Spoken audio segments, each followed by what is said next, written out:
Hey everybody, how's it going? Stoud Man coming back at you again today, and I'm here to talk your ear off about the Psycho movies.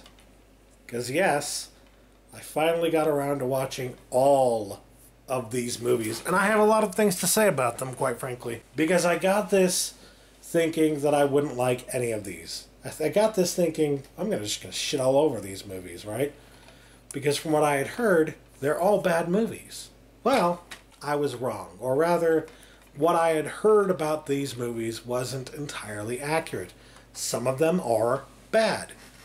But some of them are actually really freaking good. Like, surprisingly good.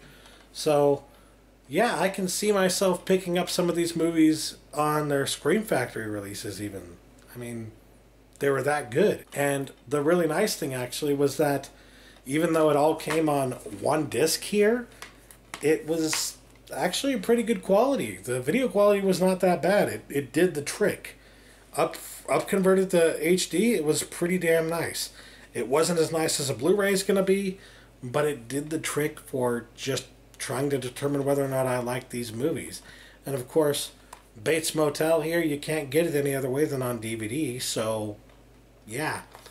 I did find out, though, that you can actually get Bates Motel on another set. There is a Psycho Complete Collection, and the Psycho Complete Collection on Blu-ray has, I believe, 1, 2, 3, and 4, and Bates Motel, and the remake.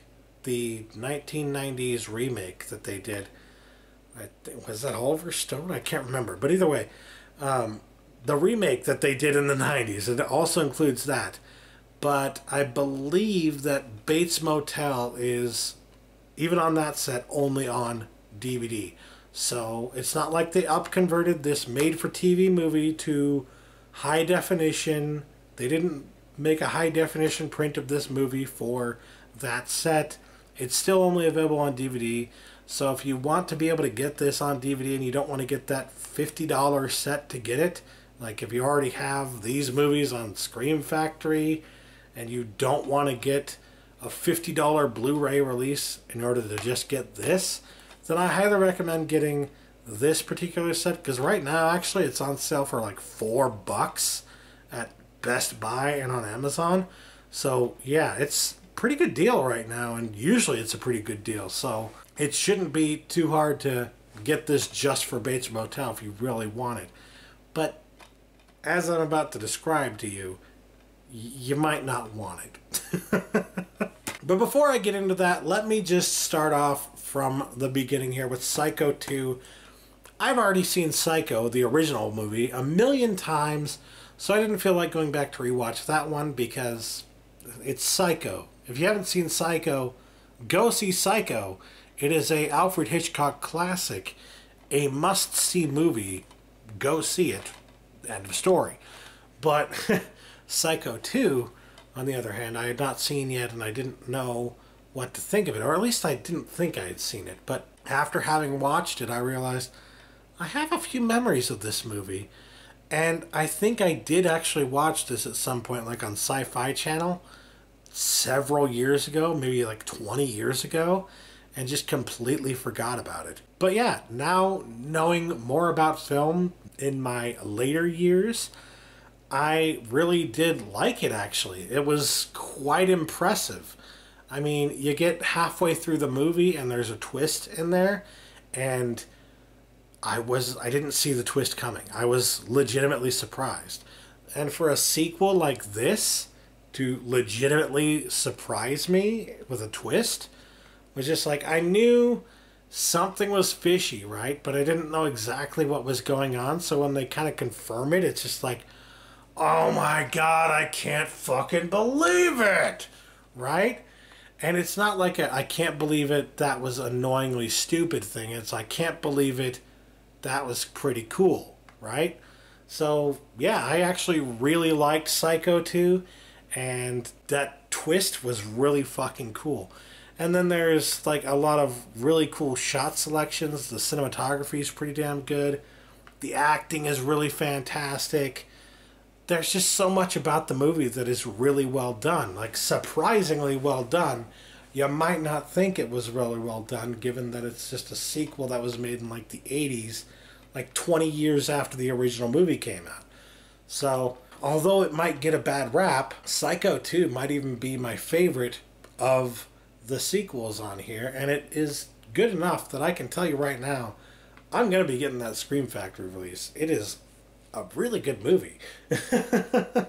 I really enjoyed it, and I can see myself watching it again quite a few times, so that's like my barometer. That's my test to tell me, okay, that's a movie that you need to get on Blu-ray if it's on Blu-ray, and if it's on something like Scream Factory, well then, yeah, that's happening. So now on to Psycho 3, which I didn't feel like was as good as Psycho 2, but it was alright. It was not that bad, actually. There were a lot of, I mean, the cinematography wasn't as good, but it was still pretty decent. And the characters were pretty interesting, right? I mean, I wasn't expecting them to be as interesting as they were, but they really sold the movie for me. They sold the entire concept. I really like the story. I like that there's this hitchhiker that comes in and Norman Bates gives him a job, and there's all this religious symbolism. I saw Psycho 3 either shortly before or shortly after I had watched Carrie, the original Carrie, with my friends online, and there was all this religious symbolism obviously in Carrie, and when I saw Psycho 3, which came out like several years after Carrie, I'm like, holy crap, there's a lot of religious symbolism in that as well. I wonder if they were kind of inspired by Carrie in some way to do all that religious symbolism, because at the end of Psycho 3 even you get a shot with a bunch of candles everywhere all over the room, which is very much similar to what you see in Carrie at the end of the movie in Carrie. So yeah, there's all this religious symbolism that very much feels similar in a lot of ways to Carrie, and might in fact have been referencing Carrie for all I know. And I just really liked how in Psycho 3 you've got these dynamic characters.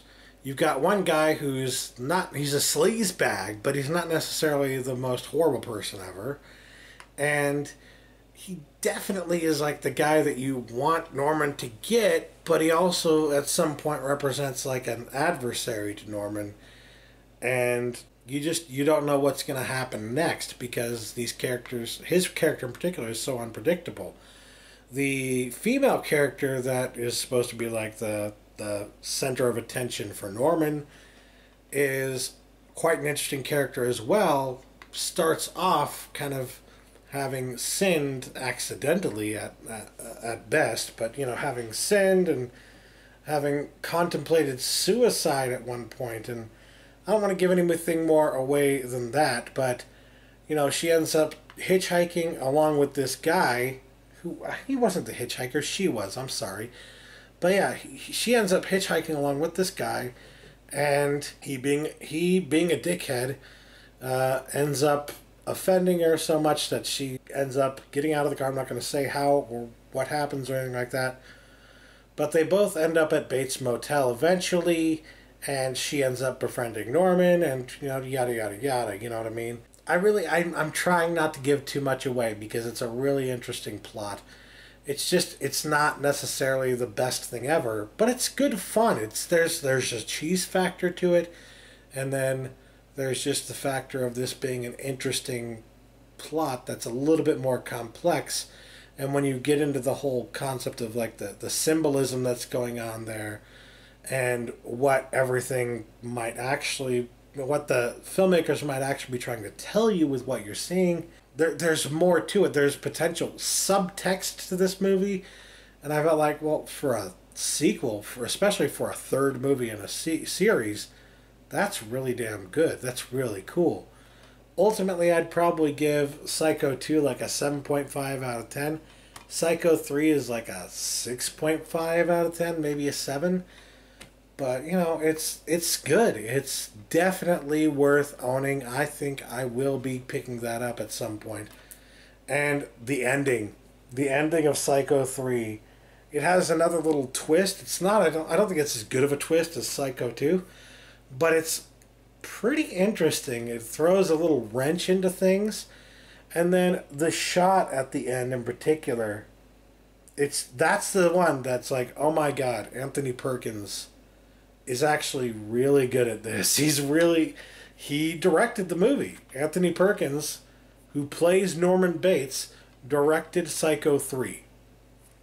And he not only directs the film competently, but also plays the character competently in a way that it's just the ending in particular, the way that you see Norman behave in the ending, it's just like, yeah, this guy legitimately is a fucking psychopath. Holy shit. You know what I mean? So I really dug that. I really liked that about the third movie. And quite frankly, I hope to see these again, maybe even next year or a year or two from now. Who knows? But I think the next time that I watch both of these movies will be when I have picked them up on Blu-ray, or after, I should say, I've picked them up on Blu-ray, because these two are definitely going into my Blu-ray collection. However, Psycho 4 and Bates Motel are not going any further than this release. I'm sorry. Psycho 4 is okay. I would almost consider getting the Blu-ray, but if it's a Scream Factory release, right? So you're not going to get a good deal on it. You're not going to find it for $5, and that's about the fucking price that I'm willing to pay for a movie this crap, all right? It's not crap per se. It's just like a 5.5 out of 10 or something like that. So like I said when I first got this set, Psycho 4 is apparently, I said at the time, it was apparently the only movie from this set that I had any memory of. And the memory that I had of it was the opening where he's calling into a radio station. And actually, the entire movie has to do with him calling into this radio station and having this conversation with a talk show or a talk radio person, or personality, I should say. And he's calling in because the psychiatrist that's also on this show is somebody that he once had the pleasure of speaking with, who once was his psychiatrist. And he's basically kind of like baiting this psychiatrist, trying to anger him, and the psychiatrist is kind of almost bickering back and forth with him, not really being helpful. I think he hangs up a few times. And at one point, Norman Bates reveals over the air that he has plans to kill again. And so they spend the rest of the radio personality and the people in the radio station spend the rest of the time trying to figure out where he is so that they can stop him and make sure that he doesn't kill again, that this doesn't happen again. And the little bit, there's a twist in this one, but it's really not well done. It's kind of like, really? And it's just not as good, all right? The ending of this one is kind of meh. It just doesn't sell the concept very well. I was kind of interested in it, having watched all these two first, and then leading into this one, I thought, okay, I can kind of see that happening. Okay, all right, it's okay for me, it works. But it felt kind of cheap, quite frankly. It felt cheap. It didn't feel like it belonged in the Psycho series. It felt like it was beneath Norman Bates' character in a way. And I don't know, I didn't dig it as much. I feel like I'm being a fucking normal horror fan by saying that, but I didn't dig it as much. I can't say that it's a bad movie per se. It's just not as good as these two were, and quite frankly, not worth owning on any spectacular release unless you get a really fantastic, unbelievable deal on it. And then I watched Bates Motel, which is a pile of crap, all right? If I had to give it a rating, I think the nicest I could give it is a 4 out of 10. It's not good. It's not good. It is, in every way, shape, and form, a made-for-TV movie. They treat it like a made-for-TV movie. The music in this movie is so cheesy, so bad, so stock, so it's just not good. It's everything you would expect from a made-for-TV movie. I mean, at the very least, the way it was shot, I checked because I cut off the top and the bottom. I, cropped it to 16 by 9. And when I did that, it was pretty much perfect. It was dead on. There were a few scenes that was kind of hard to tell what was going on. But for the majority of the movie, cropping it to 16 by 9 works. So I think it's safe to say that it's mostly shot for 16 by 9, but not entirely perfect for 16 by 9. And being that, again, it was made for TV and it was made in the 80s, you kind of got to expect that in a certain degree. But what I will say that I liked about the movie, Bud Cort was great in the character that he plays. Lori Petty was great as well. There were a couple of other character actors. I recognized one played by the guy who plays Pete's dad in Pete and Pete, The Adventures of Pete and Pete. He was in that movie here. And yeah, I mean, the character actors were all pretty good in this movie, but the story, what was going on with this story? It was literally all over the place. I'm not even shitting you. At like the half point of the movie, the point where like the crux of the movie rests, where it's like, okay, the plot has led you to this point, now we're finally going to see the conclusion. At that point in the movie, they take a sharp left turn and tell you this story that honestly has no business being in the movie. It feels like something from out of like Amazing Stories or Twilight Zone or Are You Afraid of the Dark even. Because it's this weird story about this woman who's trying to commit suicide and she checks into the Bates Motel. And then a guardian angel of sorts comes to protect her and stop her from making a bad decision. And then over the course of like the 30 minutes, over the course of like a 30-minute episode essentially, they go through the whole thing of like trying to get her trying to get her to socialize more and trying to get her to feel better about herself and not go through this whole thing. And then eventually she almost gets through to doing it anyways, and they reveal that I don't want to give it all away, but they reveal the big old secret about it and everything, like the guardian thing, the guardian angel thing and all that. And it really it feels a lot like an episode of The Twilight Zone or an episode of Are You Afraid of the Dark or something like that, right? And it's just randomly placed in the middle of the movie. It has absolutely nothing to do with Psycho, Bates Motel, or anything else. The only connection is that she's checking in to the Bates Motel. That's the only thing. Nothing else is even remotely related to the rest of the story in that one particular section of the movie. And what it feels like, quite honestly, it feels like somebody really wanted to have like an episode of a show or something like that, like Twilight Zone or something like that.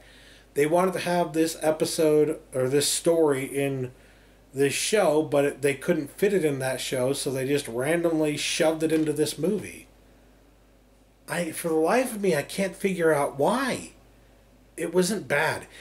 The story itself is not bad. The addition of it into the movie doesn't necessarily take away anything from it, but it feels so fucking weird. It's just, why did they do that? Why did they randomly veer off course?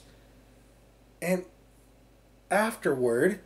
shortly after that, they literally have a Scooby-Doo moment to end the film. Oh my god.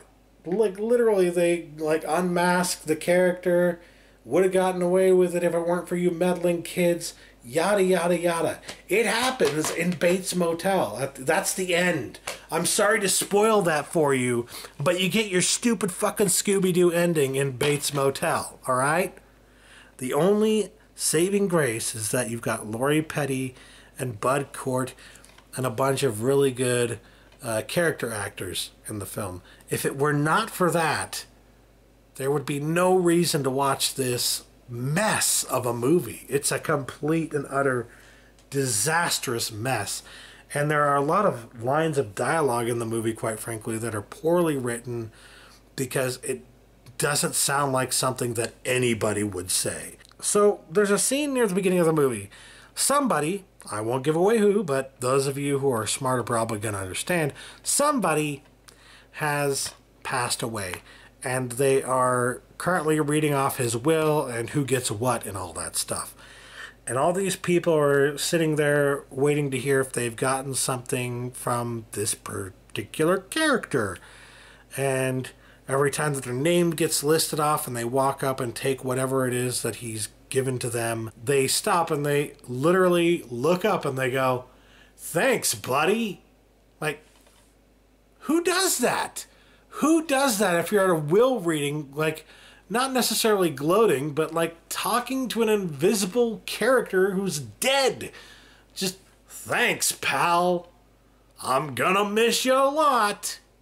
And in that way, too, it's just, the acting in that scene is bad, but what's atrocious is the writing. It's just stiff, not realistic at all, really freaking bad. And there are a lot of moments like that in this movie. So the only thing that helps the really poor writing in this movie is the fact that you've got some pretty good actors on board here. And I would say watch it once at least for them. Watch it for Lori Petty because she is at her best as usual. Bud Cort is really good in this movie as well. But I think that even if you do decide to watch it, you're gonna be surprised at how bad it is, at how much stuff doesn't make fucking sense. And just like, why is this even in the movie? What is this about? Why did they end it this way? Yada yada. Just so many things about this movie are bad. So, yeah. There's a reason that this is only available in a few different formats. And each format that it's on is DVD. There's only a few different packages, I mean. And that the only format that it's available is on DVD. There's a reason it's only on DVD and probably on VHS somewhere, but yeah. Don't spend any more money on this particular movie than you have to. Do not. It's not worth picking up. It's not worth them putting on Blu-ray. I'll tell you that for goddamn sure. It's not worth picking up in any fucking deluxe packaging. This is good enough, folks. Having it as the 4th movie on a 1-disc release is good enough for Bates Motel. It doesn't deserve anything else. It's a pile of crap. But yeah, of the 4, I have to say Psycho 2 and Psycho 3, very good movies, and I can see myself watching them quite a bit more in the future. Psycho 4 I might watch again, but I'll probably just watch it off of this release if I do. Or, if I can find a pretty goddamn good price on it at some point from Scream Factory, maybe I'll get that release. But I highly doubt it's ever going to be cheap enough that I'll consider buying it. We'll see. We'll see. It is a movie that I like enough to buy. I just don't like it enough to buy it for more than like $5. So, yeah, that's my price point on Psycho 4 on Blu-ray, to be quite honest. Anyways, it was fun going back and checking all these out. I wanted to get this just as like almost like a try before you buy thing, like I mentioned before. And it's been really cool to be able to try all these out before buying them on Blu-ray. Now I know these are the 2 to get on Blu-ray. Don't bother with these on any other format. But yeah, I mean, it was fun. I'm really glad that I went back and watched these and determined that there actually are 2 really good movies on this set that everybody should watch at least once. So, yeah. If you haven't seen these movies and you have seen this set around for $4 or $5, I highly recommend picking it up. Very cool movies, particularly these 2. So, yeah. But that'll do it for me. Thanks for watching, guys. Catch you later. Peace.